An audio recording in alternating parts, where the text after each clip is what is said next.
What makes Diddy Kong Racing unique?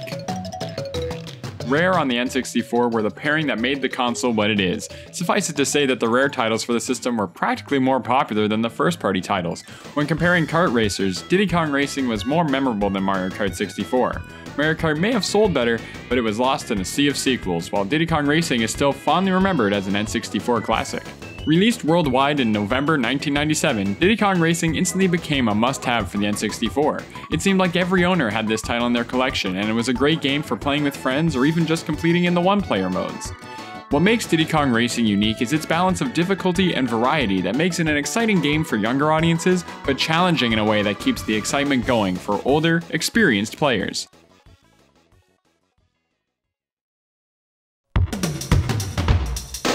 There are two main modes in Diddy Kong Racing, the adventure mode and the multiplayer mode. Even though the racing is the same, having a dedicated one-player adventure is unique in and of itself compared to just having a Grand Prix mode.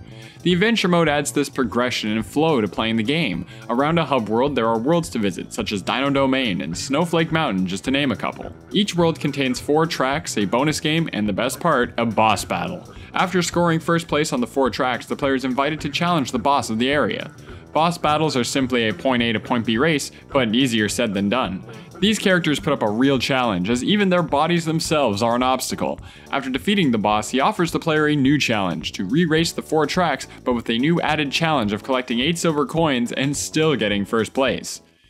Casual fans can move on and challenge the next areas, but this is when the game begins to offer the experienced players more tantalizing challenges. Not to mention, the only way to truly defeat Wizpig is by collecting all the balloons on Timber Island and going to the secret 5th world, Future Funland. It's in this expansive adventure mode that it displays an understanding of balancing simple and fun gameplay for kids while offering a tough challenge for older audiences.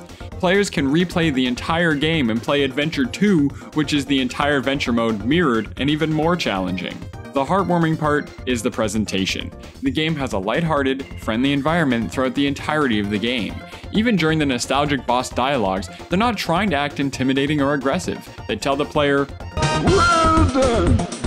Now I challenge you to a race."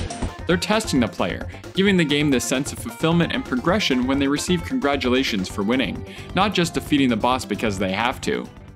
Even the game feel in itself is great for all types of players. The controls feel stiff and tight, and due to the looseness of the N64 joystick, it's very easy to make costly mistakes. However, having control leads to fast-paced gameplay, but the game itself is at a manageable speed. It's hard to forget the importance of letting go of the accelerator before boosting, which is pretty much the staple hidden mechanic that all hardcore fans know how to do. Plus, there are 3 different types of vehicles to race with, all with their own quirks and physics. Of course, the game is also littered with power-ups and tools to help players win races and defeat bosses.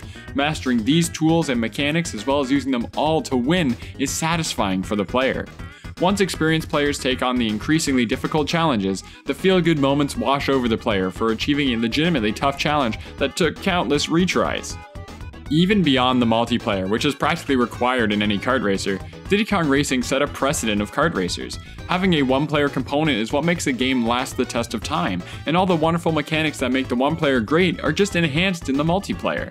The multiple vehicles to drive, the different types of challenges to complete, all the tools and weapons at each player's disposal. Whether playing 1-player or 4-player, mastery is important.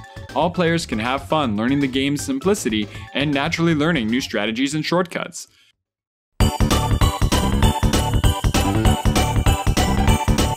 This also comes together in the secret 2-player adventure mode, which is a hybrid between co-op and competitive. The players race each other, but are working together to defeat Wizpig.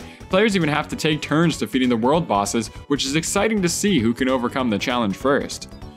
Now that the game is nearly 20 years old, it's hard to forget that the impact it left on gamers. So much so that the DS remake was considered forgettable, but yet to this day, the game is considered a classic and is still worth playing today. That is what makes Diddy Kong Racing unique. If you enjoyed this video, click that like button, and if you'd like to see more videos that discuss what makes any video game stand out, be sure to subscribe. Thanks for watching.